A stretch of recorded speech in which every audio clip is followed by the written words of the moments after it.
But going into it, kind of QB play, the offense, thinking of John Mateer, again, Illinois State, all respect to Illinois State, but they're no Michigan. They're maybe the juggernaut of their conference, really not even of their conference because they're in a tough FCS conference. But before the season, preseason, they were ranked number 6 in the FCS. I mean, Tierney, that's not a matchup like against Michigan, and this Michigan defense is definitely going to be a tough one for John Mateer. How does he perform his first season, or really his first big game under the lights in Norman? He's even mentioned himself, too, that this is a different atmosphere. Everything about coming to Norman is different. How does he perform in this big game? Maybe I'm a sunshine pumper, but I think he's going to do well. I think he has that type of personality where bright lights, big matchups is like his like photosynthesis of a plant. When he's getting his sunlight, he's just going to thrive. So that's how I feel like he's going to do. I'm not so worried about John Mateer. He was very decisive game 1, even though, again, Illinois State. But I just feel that maturity from him. Granted, he is a little bit older quarterback, but still, he was decisive. He knows the offense like the back of his hand.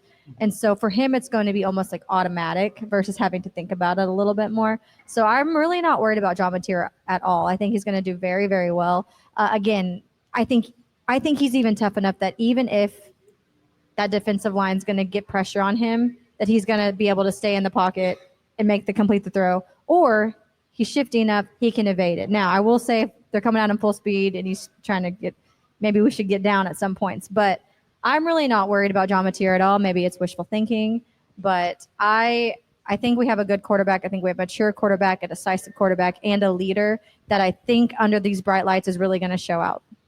But we were talking a little of John Mateer. One thing that I know, to kind of go back to Tierney's thoughts too, you mentioned how confident he is, how he seems like he controls everything.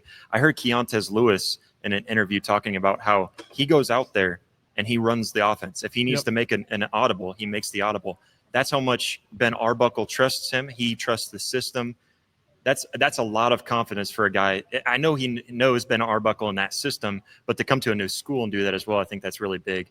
And how different is that than last year when you had, I always say, like, OU fans will go hard on Jackson Arnold, but the dude was dealt a terrible hand. Like, you're missing all your receivers, your linemen are injured consistently, and then you change up offensive coordinators in the middle of the season. You don't have a quarterback's coach like you do with Kieski. I can never say his last name correctly. I just say Coach K. Coach K, yeah, that's a good one. Leave it to that. Yeah, and you have a guy like now with Mateer who has done it, and I know it's not against a defense like you're going to play against Michigan, but he has done it against Division I athletes. He's done it against defenses that are, scholarship too. And I always say this, like, there have been a lot of quarterbacks that are talented at the level that John Mateer played at. He had one of the 6 best seasons any quarterback's ever had. 4 of those seasons, they finished top 2 in the Heisman race.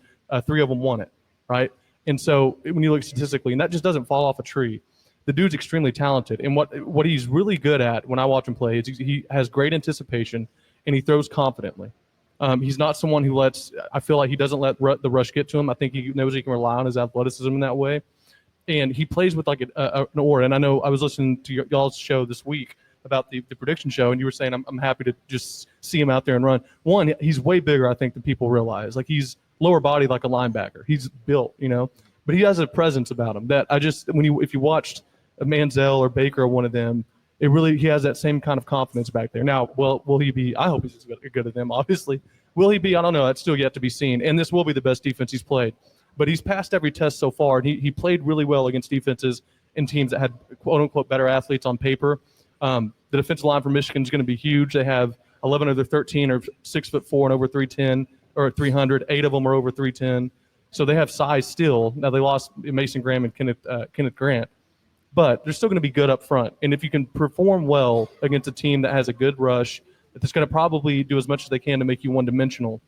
I mean, it is a game that sets you up for long season success, and it's one that kind of just shows that John Mateer really is the guy. And, I mean, how much confidence does that give his teammates, right? Like, because I'm sure some of them were like, I mean, let's do it against this. Let's do it against a defense that might be the best we see all year.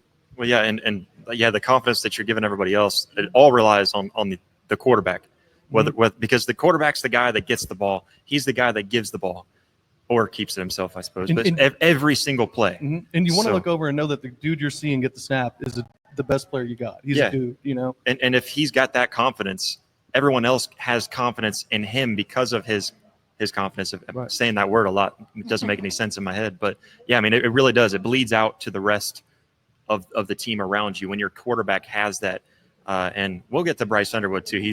I don't want to sit here and talk all about just John Mateer because Bryce Underwood also shows a lot of that, especially for a true freshman. Like I said, we'll probably get to him. I was curious. You had some thoughts earlier about John. What did you see? Like, what are you excited to see him do? Or, like, what would impress you tomorrow if he goes out and does X, Y, or Z? Or Saturday, yeah. If he does X, Y, or Z, you'll say, all right, that's what I expected him to be. I mean, I think you want to see him be poised, be composed. I mean, it's a huge opportunity for him because I think the big question coming into this season was, and there was a lot of excitement and buzz around him. And, I mean, I remember we talked at SEC Media Days. We talked a few months ago. It was kind of hard to get a read on this team just because, like a guy like Mateer, for example, he did it at Washington State. But this is the SEC now. Like, this is a Michigan defense that, for everything that Michigan's lost, like we said, they're still really good in the front seven. They can get after you. So, I mean, I want to see a guy poised. I want to see a guy composed. What I didn't see last week in Columbus, admittedly, from Arch Manning, I want to see the opposite of that. Guy takes care of the football and distributes it to his playmakers. And obviously, I don't worry about him making the big play. Like, he's a guy that's just got a knack for the big play.